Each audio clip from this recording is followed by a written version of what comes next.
दोस्तों, मैं अभिनव Mishra commerce 2.0 new version में आप सबका एक बार फिर से स्वागत करता हूं। तो आज के क्लास में हम लोग लेकर के आए हैं बिहार बोर्ड द्वारा जारी किया गया जो मॉडल सेट था उसमें उसका आज दूसरा लेक्चर है। मतलब कि पहले लेक्चर में हम लोगों ने क्वेश्चन नंबर 1 से लेकर के 50 तक कर लिया था और आज दूसरा लेक्चर है। तो आइए शुरू करते हैं अभी का लेक्चर जो क्वेश्चन नंबर 51 से शुरू होता है। बिहार बोर्ड द्वारा, ध्यान रखिएगा, बिहार बोर्ड द्वारा जारी किया गया अकाउंटेंसी का 2024 में जो एग्जाम होने वाला है उसका मॉडल प्रैक्टिस सेट है।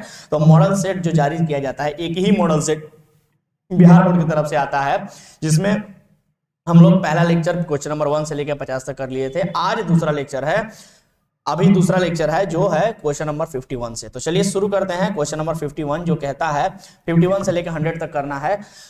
चलिए ध्यान दीजिए कि समापन की दशा में जब कोई साझेदार कोई संपत्ति लेता है तो किस खाता को डेबिट किया जाता है। ऑप्शन नंबर ए वसूली खाते को, ऑप्शन नंबर बी साझेदार के पूंजी खाते को, ऑप्शन नंबर सी रोकड़ खाते को, या ऑप्शन नंबर डी संपत्ति खाते को।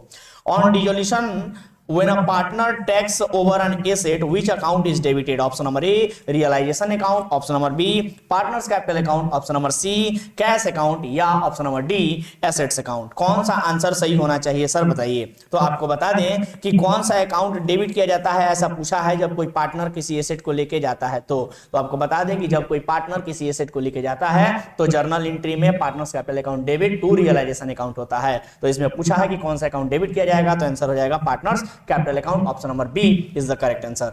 चलिए आगे बढ़ते हैं क्वेश्चन नंबर 52 पर, जो कहता है कि दायित्व को चिट्ठे में प्रदर्शित दायित्व जो चिट्ठा में प्रदर्शित न हो किंतु फर्म के समापन के समय चुकाया जाता है कहलाता है अदत्त व्यय, या देय विपत्र, या लिखित दायित्व, या पूर्वदत्त व्यय। यानी इंग्लिश में अगर कहे तो liability not appearing in the balance sheet but paid at the time of dissolution of the firm is called outstanding expense, या बिल्स पेबल, या अनरिकॉर्डेड लायबिलिटी, या प्रीपेड एक्सपेंस। सर सिंपल सी बात है कि वो कौन सी लायबिलिटी है जो नहीं अपीयर होती है, नहीं दिखती है बैलेंस शीट में, बट उसको डिसोल्यूशन के समय पर पेड करना पड़ता है। तो सर सिंपल सी बात है कि जो फर्म में लायबिलिटी नहीं दिख रही है, यानी कि रिकॉर्ड ही नहीं हुई है, तो उसको हम लोग अनरिकॉर्डेड लायबिलिटी कहते हैं। Option number C is the correct answer.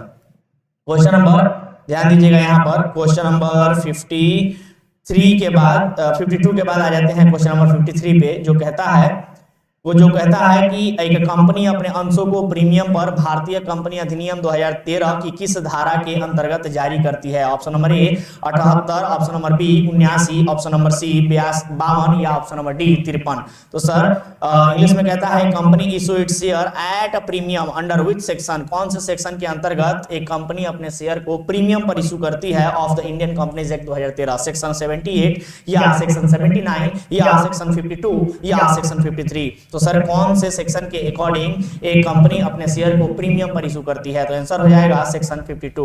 आगे बढ़ते हैं क्वेश्चन नंबर 53 के बाद 54 पे, जो कहता है जब प्रवर्तक को अंश निर्गमित किए जाते हैं तो किस खाते को डेबिट किया जाता है। ऑप्शन नंबर ए अंश पूंजी खाता, ऑप्शन नंबर बी संपत्ति खाता, ऑप्शन नंबर सी प्रवर्तक खाता, या ऑप्शन नंबर डी ख्याति खाता। इंग्लिश में कहता है which account should be debited when shares are issued to promoters, जब प्रोमोटर को शेयर इशू किए जाते हैं तो कौन से अकाउंट को डेबिट किया जाता है। तो सर ध्यान रखिएगा कि जब प्रमोटर को शेयर इशू किए जाते हैं तो उसका एंट्री होता है goodwill account debit to share capital account, ये एंट्री होता है। तो अब देख लीजिए डेबिट में क्या है, क्रेडिट में क्या है, क्वेश्चन में क्या पूछा है। तो क्वेश्चन में डेबिटेड पूछा है, तो डेबिट क्या हुआ है, गुडविल अकाउंट डेबिट हुआ है। तो option number D is the correct answer. कोई दिक्कत किसी को। चलिए आगे बढ़ते हैं क्वेश्चन नंबर 54 के बाद 55 पे, जो कहता है कि कंपनी के दायित्वों में जोड़े जाने वाली पूंजी कहलाती है अधिकृत पूंजी, या निर्गमित पूंजी, या अविदत पूंजी, या चुकता पूंजी। इंग्लिश में बोले तो capital included in the liability of a company is called. बताइए कि जो लायबिलिटी साइड में कैपिटल शामिल होता है उसको क्या कहा जाता है, ऑथराइज्ड कैपिटल, या इशूड कैपिटल, या सब्सक्राइब्ड कैपिटल, या पेड अप कैपिटल। तो सर जो लायबिलिटी साइड में कैपिटल शामिल होता है उसको पेड अप कैपिटल कहा जाता है, यानी option number D is the correct answer. Question number 56 कहता है कि प्रतिभूति प्रीमियम को आर्थिक चिट्ठे में किस शीर्षक के अंतर्गत दिखाया जाता है। ऑप्शन नंबर ए संचय तथा आधिक्य के अंतर्गत, ऑप्शन नंबर बी विविध व्यय के अंतर्गत, ऑप्शन नंबर सी चालू दायित्व के अंतर्गत, या ऑप्शन नंबर डी अंश पूंजी के अंतर्गत। Security premium is shown under which head of the balance sheet, balance sheet में कौन से हेड के अंतर्गत सिक्योरिटी प्रीमियम को दिखाया जाता है, रिजर्व एंड सरप्लस, या मिसलेनियस एक्सपेंडिचर, या करंट लायबिलिटी, या शेयर कैपिटल। तो आंसर हो जाएगा रिजर्व एंड सरप्लस, क्योंकि सिक्योरिटी प्रीमियम को सिक्योरिटी प्रीमियम रिजर्व भी कहा जाता है। वो एक कैपिटल नेचर का प्रॉफिट होता है और कोई भी प्रॉफिट या रिजर्व एंड सरप्लस हेड के अंतर्गत दिखता है, इसलिए option number A is the correct answer.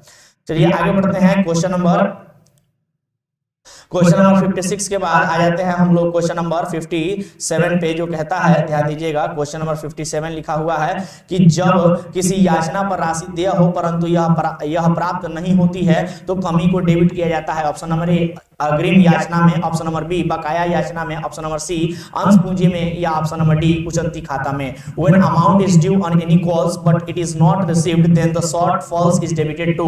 Option number A calls in advance, मतलब ये क्वेश्चन पूछना चाहता है कि जब कोई कॉल किया जाता है और आप सामने से पैसे नहीं आते हैं, जब कोई कॉल किया जाता है यानी कि शेयर्स में जब पैसे मांगे जाते हैं कंपनी की तरफ से और पैसे नहीं आते हैं वापसी में, तो उसको क्या कहा जाता है। Option number A calls in advance, option number B calls in arrear, option number C share capital, या option number D suspense account. तो आंसर हो जाएगा option number B calls in arrear. आगे बढ़ते हैं क्वेश्चन नंबर 58 पर। Question number 58 कहता है निम्न में से किसे प्रदत्त पूंजी ज्ञात करने के लिए याचित पूंजी से घटाया जाना चाहिए। प्रदत्त पूंजी ज्ञात करने के लिए याचित पूंजी से घटाया जाना चाहिए किसे, अग्रिम याचना को, या बकाया मांग को, या अंशहरण को, या अंशों के निर्गमन पर बट्टा को। बताइए, इंग्लिश में कहता है which of the following should be deducted from the called up capital. बताइए कॉल्ड अप कैपिटल में से किसको माइनस किया जाए, किसको माइनस किया जाए। Which of the following should be deducted, किसको माइनस किया जाए from the called up capital. Called up capital में से क्या माइनस किया जाए to find out paid up capital, की पेड अप कैपिटल निकल के आ जाए। Option number A calls in advance, option number B calls in arrear, option number C share for future, या option number D discount on issue of share. तो हो जाएगा called up capital minus, ध्यान दीजिएगा क्या निकालना है, पेड अप कैपिटल निकालना है ना, तो पेड अप कैपिटल बराबर होता है पेड अप कैपिटल बराबर हो जाएगा called up capital minus calls in arrear. तो क्या घटाया जाएगा sir, calls in arrear answer हो जाएगा। ठीक है sir, calls in arrear answer हो जाएगा, जो कि ऑप्शन नंबर बी में दिया हुआ है। So option number B is the correct answer. आगे बढ़ते हैं क्वेश्चन नंबर 59 पे, जो कहता है, क्वेश्चन नंबर 59 कहता है अधिकार अंश निर्गमित किए जाते हैं। बताइए किसको निर्गमित किए जाते हैं, प्रवर्तक को सेवाओं के लिए, या ऑप्शन नंबर बी परिवर्तनीय ऋण पत्रों के धारकों को, या ऑप्शन नंबर सी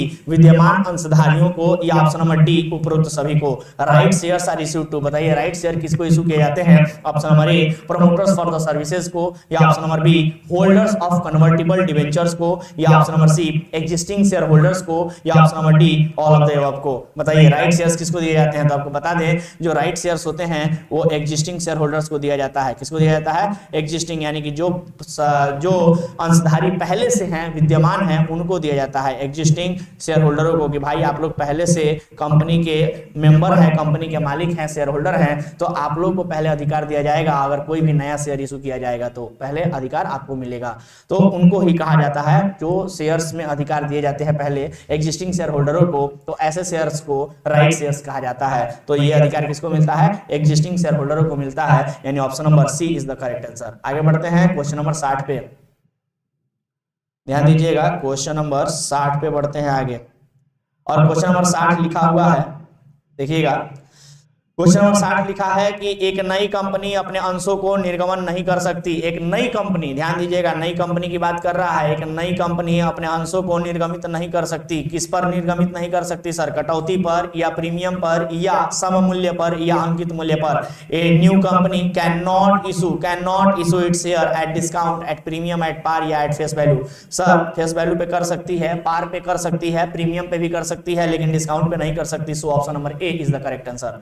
आगे बढ़ते हैं क्वेश्चन नंबर 61 पे, जो कहता है कि एक कंपनी का होता है, बताइए क्या होता है, पृथक वैधानिक अस्तित्व होता है, अस्थायी जीवन होता है, सीमित दायित्व होता है, या उपरोक्त सभी होता है। एक कंपनी है सेपरेट लीगल एंटिटी, या परपेचुअल एग्जिस्टेंस, या लिमिटेड लायबिलिटी, या ऑल ऑफ दिस। तो सर एक बता दें कि एक कंपनी के पास सेपरेट लीगल एंटिटी भी होता है, परपेचुअल एग्जिस्टेंस भी होता है, लिमिटेड लायबिलिटी भी होता है। So option number D is the correct answer, all of this. आगे बढ़ते हैं क्वेश्चन नंबर 61 के बाद आगे बढ़ते हैं क्वेश्चन नंबर 62 पे, जो कहता है, ध्यान दीजिएगा क्वेश्चन नंबर 62 पे जो कहता है हरण किए गए अंशों के पुनः निर्गमन पर दी गई छूट को डेबिट किया जाता है अंश पूंजी खाते में या अंश हरण खाते में या लाभ हानि खाते में या सामान्य संचय खाते में। Discount allowed on re issue of forfeited share is debited to option number A share capital account, option number B share forfeiture account, option number C profit and loss account या option number D general reserve account. बताइए discount जो allow किया जाता है री issue के time पे, forfeited share के री इशू के टाइम पे, तो उसको डेबिट किया जाता है, किस चीज से डेबिट किया जाता है, तो ऑप्शन नंबर बी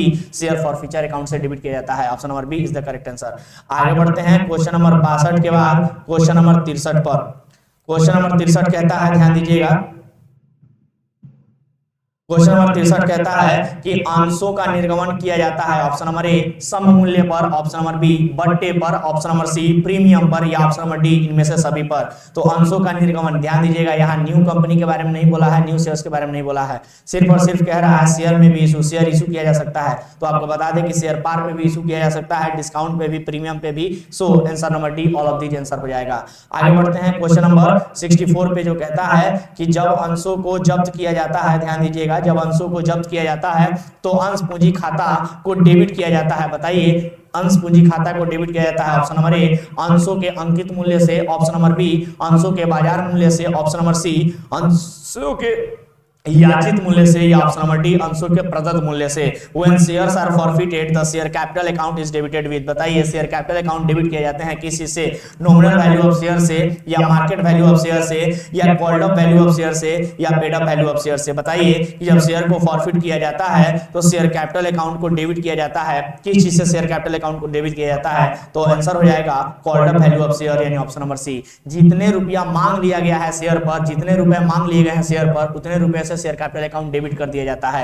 आगे बढ़ते हैं क्वेश्चन नंबर 65 पे जो कहता है कि कंपनी में निश्चित दर से लाभांश किसको दिया जाता है, समतांशधारियों को या पूर्वाधिकारधारियों को या ऋण पत्रधारियों को या प्रवर्तकों को। To whom dividend is given at a fix rate in a company. बताइए डिविडेंड फिक्स रेट से किसको दिया जाता है कंपनी में, option number A equity share होल्डरों को दिया जाता है या option number B preference share होल्डरों को दिया जाता है या ऑप्शन नंबर सी डिवेंचर होल्डरों को दिया जाता है या प्रमोटर को दिया जाता है। तो आपको बता दें कि कंपनी में डिविडेंड जो होता है फिक्स रेट से प्रेफरेंस शेयर होल्डरों को दिया जाता है यानी option number B is the correct answer. Question number 65 के बाद आते हैं 66 पे जो कहता है कि एक सार्वजनिक कंपनी में सदस्यों की अधिकतम संख्या कितनी हो सकती है, 7, 200, 20 या कोई सीमा नहीं। Maximum number of members in a public company 7, 200, 20 या नो लिमिट। आपको बता दें मैक्सिमम नंबर के बारे में पूछा है, अगर मिनिमम पूछा होता तो 7 आंसर हो जाता, बट मैक्सिमम पूछा है तो इसका कोई लिमिट नहीं होता है। Option number D is the correct answer. फटाफट देखिए क्वेश्चन आसान आसान है, ज्यादा समय नहीं लगाते हैं और फटाफट करके आगे बढ़ते हैं। क्वेश्चन नंबर 67 कहता है अंशों का समानुपात आधार पर आवंटन किया जाता है। बताइए ऑप्शन नंबर ए अल्प अभिधान हो या ऑप्शन नंबर बी अति अभिधान हो या सम अभिधान हो या उपरोक्त सभी अवस्था में। Pro rata allotment of share is made when. बताइए कि प्रोराटा अलॉटमेंट कब किया जाता है, ऑप्शन नंबर ए जब अंडर सब्सक्रिप्शन हो या ऑप्शन नंबर बी जब ओवर सब्सक्रिप्शन हो, ऑप्शन नंबर सी जब इक्वल सब्सक्रिप्शन हो या option number D all of the सभी के सही हैं। तो यहाँ आंसर हो जाएगा कि सर प्रोराटा अलॉटमेंट जो है वो केवल और केवल ओवर सब्सक्रिप्शन के केस में किया जाता है। So option number B is the correct answer. आगे बढ़ते हैं क्वेश्चन नंबर 67 के बाद क्वेश्चन नंबर 68 पे जो कहता है कि ऋण पत्रों पर ब्याज की दर होती है 12% प्रति वर्ष या 20% प्रति वर्ष या निश्चित दर या 15% प्रति वर्ष। बताइए rate of interest on debenture is 12% per annum या 20% पर एनम या फिक्स रेट या 15% पर एनम। आपको बता दें कि डिवेंचर में जो इंटरेस्ट होता है वो कितना होगा ये नहीं बताया गया है कहीं भी, बट जो भी होता है वो फिक्स रेट से होता है, यानी कि उसी रेट से सालों भर इंटरेस्ट उसको मिलते रहता है। So option number C is the correct answer. आगे बढ़ते हैं क्वेश्चन नंबर 68 के बाद 69 पे जो कहता है, ध्यान दीजिएगा, ऋण पत्रों के निर्गमन पर कटौती है। ऑप्शन नंबर ए अस्थायी संपत्ति, ऑप्शन नंबर बी चालू संपत्ति, ऑप्शन नंबर सी वास्तविक संपत्ति या ऑप्शन नंबर डी कृत्रिम संपत्ति। Discount on issue of debenture is. बताइए discount on issue of debenture है क्या है, फिक्स एसेट है या करंट एसेट है या रियल एसेट है या फिक्टिटियस एसेट्स है। आंसर हो जाएगा फिक्टिटियस एसेट्स है।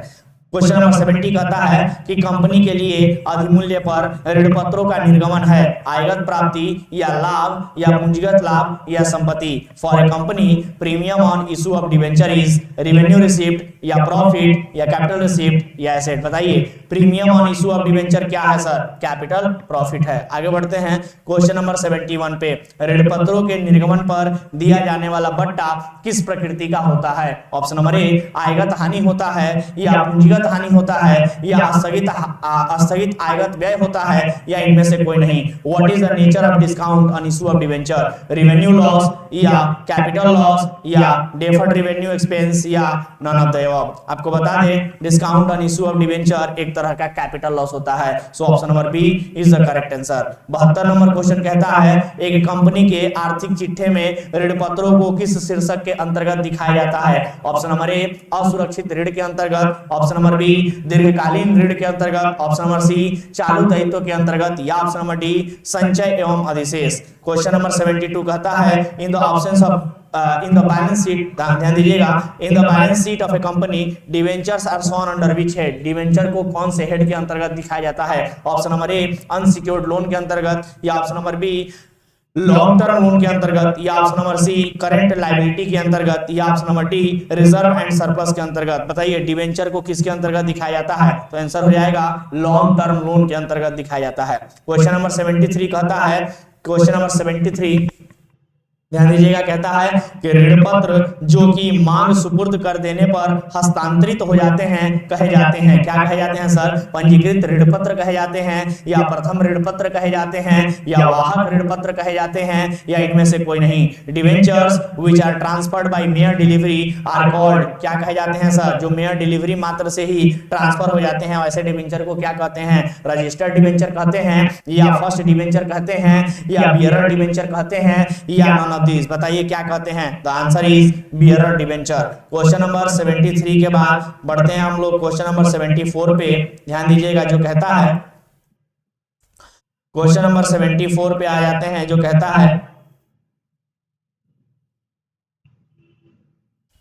क्वेश्चन नंबर 74 कहता है ऋण पत्र का प्रतिफल है ऑप्शन नंबर ए लाभ, ऑप्शन नंबर बी लाभांश, ऑप्शन नंबर सी ब्याज या ऑप्शन नंबर डी इनमें से कोई नहीं। Consideration of debenture is option number A profit, option number B dividend, option number C interest या option number D none of this. बताइए कि डिवेंचर के बदले में आपको क्या मिलता है? डिवेंचर अगर आप किसी कंपनी का खरीदते हो तो बदले में आपको क्या मिलेगा? प्रॉफिट मिलेगा या डिविडेंड मिलेगा या इंटरेस्ट मिलेगा या इनमें से कोई नहीं। द आंसर इज इंटरेस्ट मिलेगा। Option number C is the correct answer.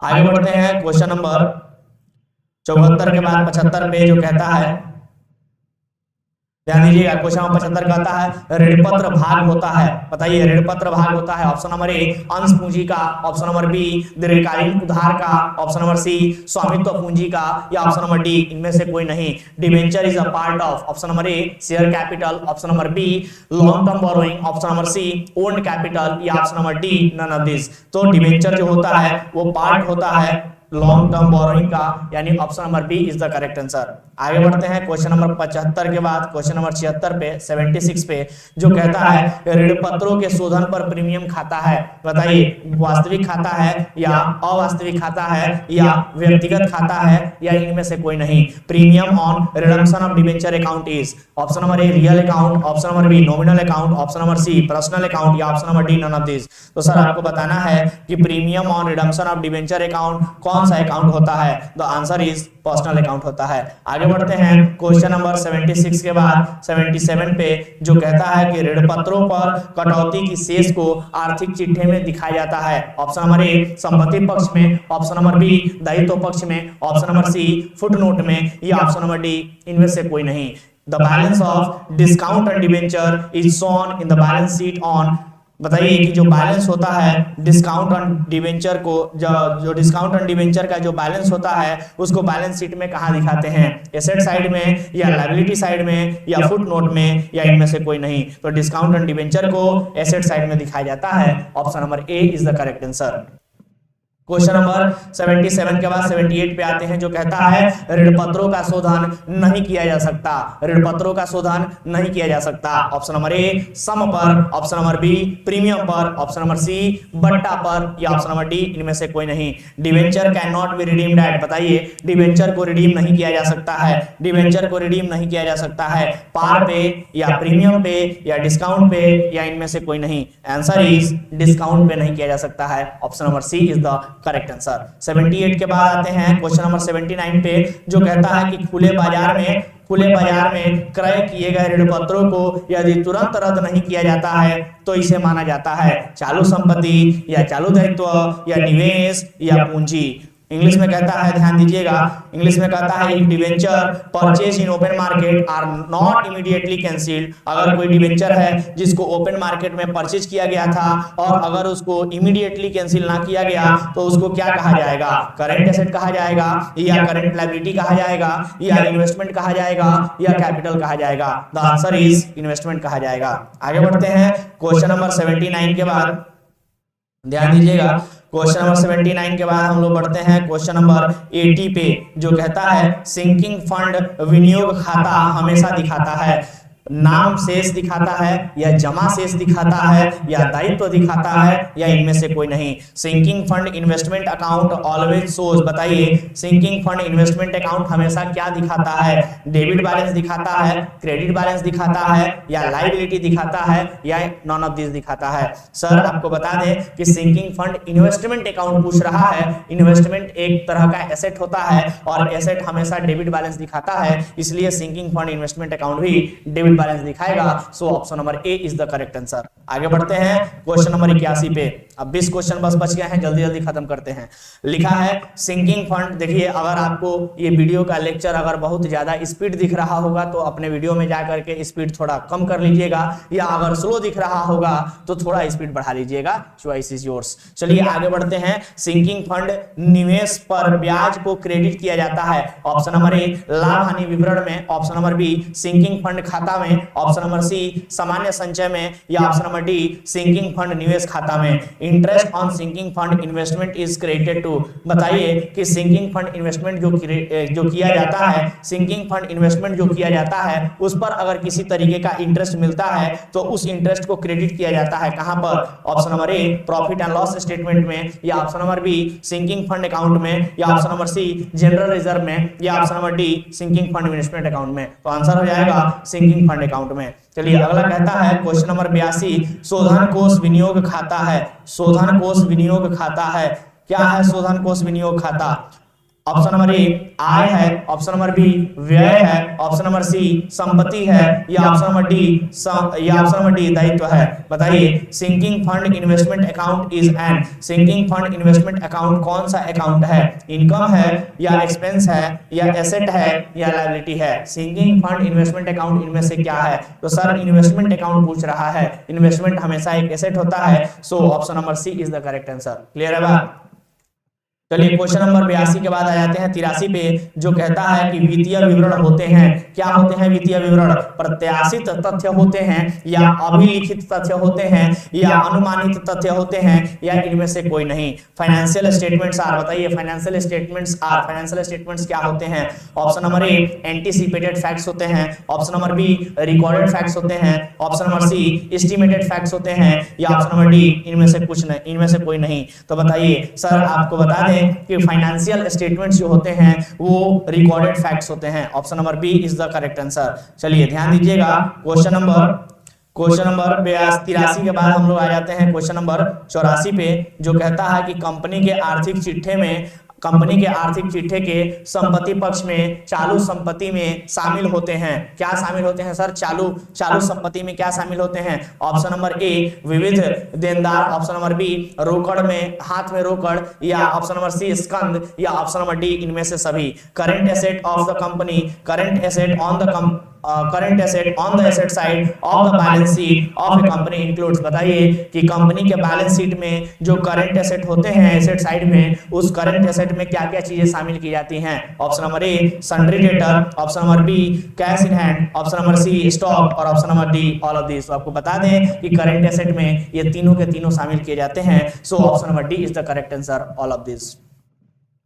Question number 84 के बाद 85 पे आ जाते हैं, जो कहता है कंपनी का आर्थिक चिट्ठा तैयार किया जाता है। ऑप्शन नंबर ए क्षैतिज प्रारूप में, ऑप्शन नंबर बी लंबवत प्रारूप में, ऑप्शन नंबर सी ए या बी दोनों और ऑप्शन नंबर डी इनमें से कोई नहीं। Balance sheet of a company is prepared in horizontal form या फिर वर्टिकल फॉर्म या फिर आइदर ऑफ द टू या फिर नन ऑफ दिस। तो answer is vertical form, option number B is the correct answer. आगे बढ़ते हैं क्वेश्चन नंबर 85 के बाद 86 पे, और 86 नंबर क्वेश्चन कहता है डूबत ऋण के कारण हानि को पूरा करने के लिए जो राशि रखी जाती है उसे कहा जाता है। क्या कहा जाता है सर? ऑप्शन नंबर ए संचय कहा जाता है, ऑप्शन नंबर बी आयोजन कहा जाता है, ऑप्शन नंबर सी दायित्व कहा जाता है या ऑप्शन नंबर डी इनमें से कोई नहीं। इंग्लिश में कहता है amount set aside to meet losses due to bad डेब्ट इज कॉल्ड। बताइए बैड डेब्ट के लॉसेस को खत्म करने के लिए जो पैसे को अलग किया जाता है उसे क्या कहा जाता है? ऑप्शन नंबर ए रिजर्व कहा जाता है, ऑप्शन नंबर बी प्रोविजन कहा जाता है, ऑप्शन नंबर सी लायबिलिटी कहा जाता है या ऑप्शन नंबर डी इनमें से कोई नहीं। तो बता दें कि हम लोग प्रोविजन बनाते हैं बैड डेब्ट जैसे लॉसेस को पूरा करने के लिए। तो option number B is the right answer. Actually में जो हम लोग बनाते हैं प्रोविजन उसको क्या कहा जाता है? तो उसको पूरा वर्ड अगर बोले तो कहा जाता है प्रोविजन फॉर डाउटफुल डेब्ट्स। ठीक है, तो प्रोविजन बनाए जाते हैं, ऑप्शन नंबर बी सही है। आगे बढ़ते हैं क्वेश्चन नंबर 87 पे, बस थोड़े से क्वेश्चन और बच गए हैं। आगे बढ़ते हैं। सामान्य संचय को आर्थिक चिट्ठे में किस शीर्षक के अंतर्गत दिखाया जाएगा? विविध व्यय या अंश पूंजी या संचय एवं आधिक्य या इनमें से कोई नहीं। Under which heading of balance sheet is general reserve shown. बताइए जनरल रिजर्व को बैलेंस शीट के कौन से हेड में दिखाया जाता है? Option number A miscellaneous expenditure, option number B share capital, option number C reserve and surplus या ऑप्शन नंबर डी इनमें से कोई नहीं। तो जो जनरल रिजर्व होते हैं उनको हम लोग रिजर्व एंड सरप्लस के अंतर्गत दिखाते हैं, क्योंकि वो एक तरह का रिजर्व है और किसी भी तरीके का रिजर्व और सरप्लस रिजर्व एंड किसी भी तरीके का रिजर्व हो या प्रॉफिट हो वो रिजर्व एंड सरप्लस हेड्स के अंतर्गत जाता है। आगे बढ़ते हैं क्वेश्चन नंबर 88 पर, और क्वेश्चन नंबर 88 कहता है लंबवत विश्लेषण को कहा जाता है। लंबवत विश्लेषण को कहा जाता है। ऑप्शन नंबर ए अस्थिर विश्लेषण, ऑप्शन नंबर बी स्थिर विश्लेषण, ऑप्शन नंबर सी क्षैतिज विश्लेषण या ऑप्शन नंबर डी इनमें से कोई नहीं। Vertical analysis also known as. बताइए वर्टिकल एनालिसिस को और क्या कहा जाता है? Option number A fluctuation analysis, option number B static analysis, option number C horizontal analysis या option number D none of this. तो बताइए वर्टिकल एनालिसिस को और क्या जाना जाता है? The answer is static analysis. Sir ये ध्यान में कैसे रहेगा? क्योंकि कुछ इससे मिलता जुलता एक और सवाल आता है, तो आपको शॉर्ट फॉर्म बता देते हैं इसको याद रखने के लिए। हम ये कह सकते हैं कि हमारी विजुअल जो है वो HD क्वालिटी की होनी चाहिए। कैसी होनी चाहिए? HD क्वालिटी की होनी चाहिए। हमारी विजुअल्स HD क्वालिटी की होनी चाहिए। तो ध्यान दीजिएगा, इससे क्या पता चलता है सर कि हमारी विजुअल HD क्वालिटी की होनी चाहिए, मतलब VSHD ऐसा होता है कॉम्बिनेशन। मतलब वर्टिकल एनालिसिस स्टैटिक होना चाहिए। वर्टिकल एनालिसिस ये कह सकते हैं कि वर्टिकल एनालिसिस को स्टैटिक एनालिसिस भी कहते हैं और हॉरिजॉन्टल एनालिसिस को डायनेमिक एनालिसिस भी कहते हैं। तो विजुअल HD होना चाहिए, इस प्रकार से आप याद रख सकते हैं आसानी भाषा में। चलिए आगे बढ़ते हैं क्वेश्चन नंबर 88 के बाद 89 पे, जो कहता है कि वित्तीय विवरणों के विश्लेषणों में शामिल होते हैं। ऑप्शन नंबर ए व्यापारिक खाता, ऑप्शन नंबर बी लाभ हानि विवरण, ऑप्शन नंबर सी आर्थिक चिट्ठा या ऑप्शन नंबर डी उपयुक्त सभी। Analysis of financial statement includes option number A trading account, option number B profit and loss statement, option number C balance sheet या option number D all of the above. बताइए क्या होते हैं sir? तो आपको बता दें कि जो फाइनेंशियल स्टेटमेंट एनालिसिस, माफ कीजिएगा, जो फाइनेंशियल स्टेटमेंट एनालिसिस होते हैं उसमें ट्रेडिंग अकाउंट भी आता है, प्रॉफिट एंड लॉस अकाउंट भी आता है, बैलेंस शीट भी आता है, और इस प्रकार से हम कह सकते हैं कि option number D is the correct answer. चलिए सर आगे बढ़ते हैं क्वेश्चन नंबर 90 पे। अब बस 10 क्वेश्चन बच गए हैं, जल्दी से खत्म कीजिए। वित्तीय विश्लेषण उपयोगी हैं। ऑप्शन नंबर ए विनियोगकर्ता के लिए, ऑप्शन नंबर बी अंशधारियों के लिए, ऑप्शन नंबर सी ऋण पत्रधारियों के लिए, या ऑप्शन नंबर डी उपयुक्त सभी के लिए। Financial analysis is useful for investors, option number B share holders, option number C debenture holders, या option number D all of the above. बताइए फाइनेंशियल एनालिसिस किसके लिए उपयोगी होता है? इन्वेस्टर के लिए बिल्कुल होता है, शेयर होल्डर के लिए बिल्कुल होता है, डिबेंचर होल्डर के लिए बिल्कुल होता है। Option number D is the correct answer, all of the above. Question number ध्यान दीजिएगा, क्वेश्चन नंबर 91 नंबर कहता है, क्वेश्चन नंबर 91 कहता है, क्वेश्चन नंबर 91 कहता है कि शीर्ष विश्लेषण जाना जाता है। ऑप्शन नंबर ए स्थैतिक विश्लेषण, ऑप्शन नंबर बी गतिशील विश्लेषण, ऑप्शन नंबर सी संरचनात्मक विश्लेषण, या ऑप्शन नंबर डी इनमें से कोई नहीं। Vertical analysis is also known as, option number A static analysis, option number B dynamic analysis, option number C structural analysis, या option number D none of this. अभी आपको बताए थे कि हमारा विजुअल जो है वो एचडी होना चाहिए। तो देख लीजिए यहाँ क्या पूछा है, वर्टिकल एनालिसिस के बारे में पूछा है। तो वर्टिकल एनालिसिस कैसा होना चाहिए सर? वर्टिकल एनालिसिस को और किस नाम से जाना जाता है सर? तो स्टैटिक एनालिसिस नाम से जाना जाता है। Option number A is the correct answer. Question number 91 के बाद क्वेश्चन नंबर 92 जो है वो कह रहा है कि वित्तीय विवरणों के निर्वचन में शामिल होता है। वित्तीय विवरणों के निर्वचन में शामिल होता है। ऑप्शन नंबर ए आलोचना एवं विश्लेषण, ऑप्शन नंबर बी तुलना एवं प्रवृत्ति अध्ययन, ऑप्शन नंबर सी निष्कर्ष निकालना, या ऑप्शन नंबर डी उपर्युक्त सभी। Interpretation of financial statement includes criticism and analysis, बिल्कुल ऑप्शन नंबर बी। मतलब पूछता है कि जो इंटरप्रिटेशन किया जाता है यानी व्याख्या किया जाता है फाइनेंशियल स्टेटमेंट का, उसमें क्या क्या शामिल है? क्या क्रिटिसिज्म और एनालिसिस शामिल है? बिल्कुल है। कंपैरिजन एंड ट्रेंड स्टडी शामिल है? बिल्कुल है। ड्राइंग कंक्लूजन भी शामिल है? बिल्कुल है। यानी option number D is the correct answer. Clear है बात? चलिए आगे बढ़ते हैं। क्वेश्चन नंबर 92 के बाद क्वेश्चन नंबर 93 पे आ जाते हैं, और क्वेश्चन नंबर 93 कह रहा है, ध्यान दीजिएगा, संचालन अनुपात है। संचालन अनुपात क्या है? ऑप्शन नंबर ए लाभदायकता अनुपात है, ऑप्शन नंबर बी क्रियाशीलता अनुपात है, ऑप्शन नंबर सी शोधन क्षमता अनुपात है, या ऑप्शन नंबर डी इनमें से कोई नहीं। ऑपरेटिंग रेशियो इज, बताइए ऑपरेटिंग रेशियो क्या है? प्रॉफिटेबिलिटी रेशियो है, या एक्टिविटी रेशियो है, या सॉल्वेंसी रेशियो है, या नन ऑफ दिस। तो आपको बता दें ऑपरेटिंग रेशियो एक तरह का प्रॉफिटेबिलिटी रेशियो है, यानी option number A is the correct answer. आगे बढ़ते हैं क्वेश्चन नंबर 94 पे। क्वेश्चन नंबर 94 कहता है चालू अनुपात में शामिल है। क्या शामिल है सर चालू अनुपात में? ऑप्शन नंबर ए स्टॉक शामिल है, ऑप्शन नंबर बी देनदार शामिल है, ऑप्शन नंबर सी रोकड़ शामिल है, या ऑप्शन नंबर डी उपयुक्त सभी शामिल है। Current ratio includes stock, debtor, cash, all of the above. तो आपको बता दें कि करंट रेशियो में स्टॉक भी आता है, डेटर भी आता है, कैश भी आता है, इसीलिए option number D is the correct answer, all of the above. Question number 95 कहता है लाभप्रदता अनुपात सामान्यतः प्रदर्शित किया जाता है। मतलब लाभप्रदता अनुपात सामान्यतः प्रदर्शित किया जाता है, मतलब जो लाभप्रदता अनुपात है जो वो किस चीज में प्रदर्शित किया जाता है? ऑप्शन नंबर ए साधारण अनुपात में, ऑप्शन नंबर बी प्रतिशत में, या ऑप्शन नंबर सी गुणा में, या ऑप्शन नंबर डी इनमें से कोई नहीं। Profitability ratio is generally shown, बताइए कि प्रॉफिटेबिलिटी रेशियो सामान्यतः दिखाया जाता है किसमें? सिंपल रेशियो में, या परसेंटेज में, या टाइम्स में, या नन ऑफ दिस में। तो जो प्रॉफिटेबिलिटी रेशियो होता है वो ऑलवेज परसेंटेज में दिखता है, so option number B is the correct answer. Clear है बात? चलिए ध्यान दीजिएगा, इसके बाद हम आगे बढ़ते हैं question number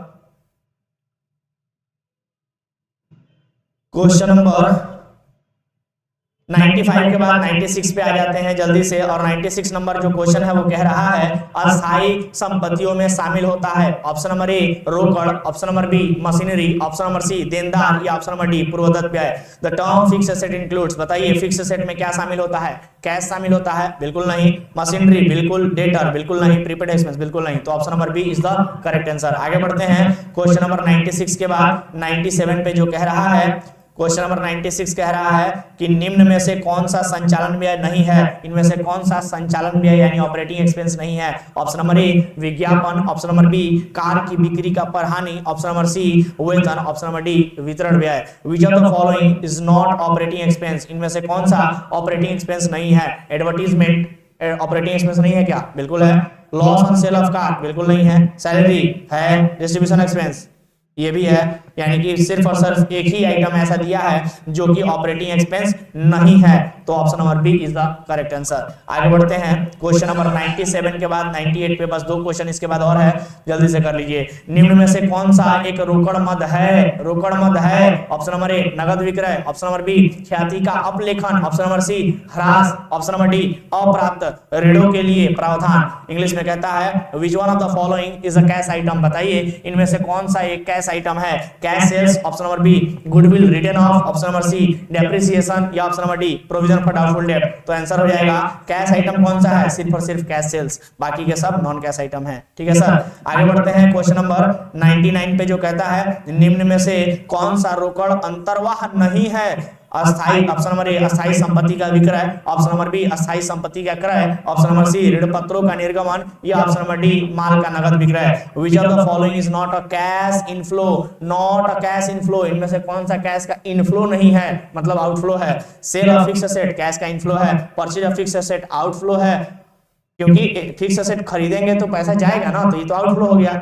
option number C, option number C issue of debenture पैसा आएगा, सेल ऑफ गुड्स ये भी पैसा आएगा, यानी सिर्फ और सिर्फ एक ही आइटम है जो कैश का इनफ्लो नहीं है बल्कि आउटफ्लो है, option number B is the correct answer. आगे बढ़ते हैं क्वेश्चन नंबर 99 के बाद 100 पे, और 100 नंबर क्वेश्चन कहता है कि निम्न में से कौन सा रोकड़ समतुल्य है? निम्न में से कौन सा रोकड़ समतुल्य है? Option number A treasury bill, option number B व्यापारिक बिल, ऑप्शन नंबर सी तरल अल्पकालीन निवेश, या ऑप्शन नंबर डी उपरोक्त सभी।